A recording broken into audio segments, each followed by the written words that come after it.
Y habla la norma de un conjunto de principios, 9 principios, que están ahí expuestos. El principio de prevención, muchos de ellos delegados, muchos de ellos atribuidos a la empresa, a la organización, al empleador, como dice la ley. Entonces, es importante también cuáles le competen netamente al empleador, cuáles pueden ser mixtos, es decir, con componente de participación de trabajadores. Entonces, pero, por ejemplo, el principio de prevención que constituye en que debe primar las actividades preventivas en prevención de riesgos laborales antes que las actividades de curación, llamémoslo así, antes que las actividades en las cuales ya se instauró un daño. Porque muchas veces lo vemos en las empresas, ¿no? Ocurre un accidente de trabajo, recién a raíz de ese accidente se establecen las acciones correctivas, los cambios. No, el principio de prevención lo que establece es que la responsabilidad la tiene el empleador en prevenir, de que tenga una actitud proactiva para disminuir la posibilidad de daño a las personas en la ejecución de sus labores. Eso establece básicamente el principio de prevención, porque el principio de responsabilidad le atribuye al empleador la responsabilidad por los daños producidos. No solamente la responsabilidad de los daños producidos, sino también la responsabilidad de liderar el sistema de gestión. Entonces, ese es el segundo principio de la ley. El otro principio es el de cooperación. El principio de cooperación que establece que debe haber un diálogo, debe haber un consenso también entre las tres partes involucradas. Por un lado, la empresa, los trabajadores organizados y el Estado como fiscalizador. Debe haber cooperación en esas instancias para poder llevar a cabo las actividades preventivas de la mejor manera. ¿Okay? Eso es lo que establece el principio de cooperación. El otro principio es el de información y capacitación. Todos nos dedicamos a la capacitación, generamos información. Y establece este principio que todo trabajador deberá ser de manera oportuna, o sea, antes de manera oportuna sobre los riesgos, los peligros y las políticas para prevenir los riesgos y prevenir daños en su puesto de trabajo. Y eso lo tiene que brindar el empleador, la capacitación y la información, dice, suficiente, necesaria y oportuna. Ese es el principio básicamente de información y capacitación. Pero también lo opuesto, todo trabajador tiene que informarse a través de algunos instrumentos y herramientas que tiene el sistema de gestión, que lo vamos a ir viendo más adelantito. Uno de ellos es, por ejemplo, la obligatoriedad de conocer nuestro reglamento interno de seguridad y salud. Entonces, la información y capacitación involucra a ambas partes.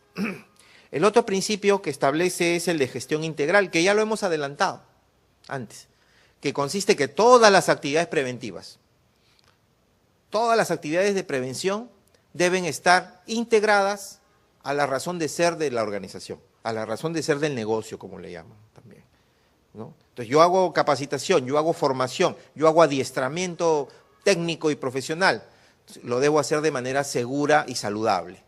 Eso es lo que establece el principio de gestión integral, ¿ok? El otro principio que establece la norma es el de atención integral de la salud. ¿Y qué cosa, cómo se come esto de atención integral? Entonces, explicarlo es un poquito complicado. Prefiero darles un ejemplo. Si sucediera un accidente de trabajo, alguien baja estas escaleras y literalmente se tuerce el tobillo, sufre un esguince, ¿no? Cae, entonces inmediatamente se establece la cadena de auxilio, ¿no es cierto? Se llama a una ambulancia, este trabajador, viene los paramédicos, de repente viene el médico, lo inmovilizan, lo colocan en la camilla, lo llevan al hospital, al Seguro Social, por ejemplo, o a una clínica particular. En esta clínica o en este Seguro Social, este trabajador va a recibir una atención de un médico. Se supone que si se ha caído, se ha golpeado o se ha torcido el tobillo, el traumatólogo es el especialista que lo debería ver, ¿no es cierto? Muy bien, lo llaman al traumatólogo, este traumatólogo lo evalúa.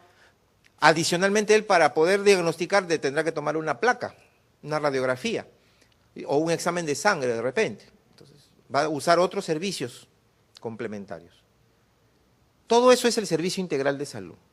Todas esas prestaciones que se le da a una persona por razón de un daño determinado, ¿no? Por accidente de trabajo en este caso, o por una enfermedad ocupacional. Todos esos servicios que recibe de salud se llama servicio integral, porque es una integralidad. Va desde el diagnóstico, el tratamiento, el manejo y más allá, hasta la rehabilitación, porque esa persona va a quedar enyesada, por ejemplo. ¿Y cuánto tiempo le tomará recuperarse de esa esguince? De repente 10 días, 15 días. ¿Pero inmediatamente va a salir corriendo a jugar fulbito? No, no es cierto.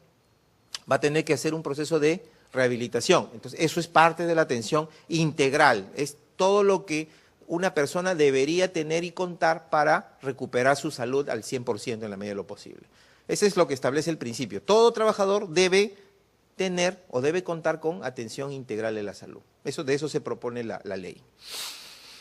El otro principio que establece es el de consulta y participación, en la cual ya se plantea desde el punto de vista de los comités la participación, los mecanismos de consulta a los trabajadores para elegir el comité paritario y su participación activa en ello, ¿no? Tanto como votantes para elegir, como para proponer, sino también para ser elegidos como miembros del comité. Entonces, ahí atribuye una función muy importante al diálogo entre las partes para poder establecer uno de los elementos importantes que es del sistema de gestión en nuestro país, que es el llamado Comité de Seguridad y Salud en el Trabajo. ¿Ok? Entonces, este principio de consulta y participación garantiza que se realice esa elección, que se llegue a constituir un comité de acuerdo a lo que establece la norma. ¿Ok? El otro principio de la ley es el principio de la primacía de la realidad. Este principio de la primacía de la realidad es un término que ha sido traído del derecho, ¿ya? Yo no soy abogado. ¿Hay algún abogado acá? ¿Hay algún abogado? Sí. Doctor, usted de repente me podrá dar una explicación breve en sus palabras de lo que es principio de primacía de la realidad. O sea, lo que la realidad impone es lo que nos ha dicho. Y es cierto, lo que es primacía de la realidad básicamente vale lo que se encuentra en una visita, lo que está en la realidad, más que lo que está en los papeles, por ejemplo. ¿Y a qué se refiere esto? Yo soy auditor también.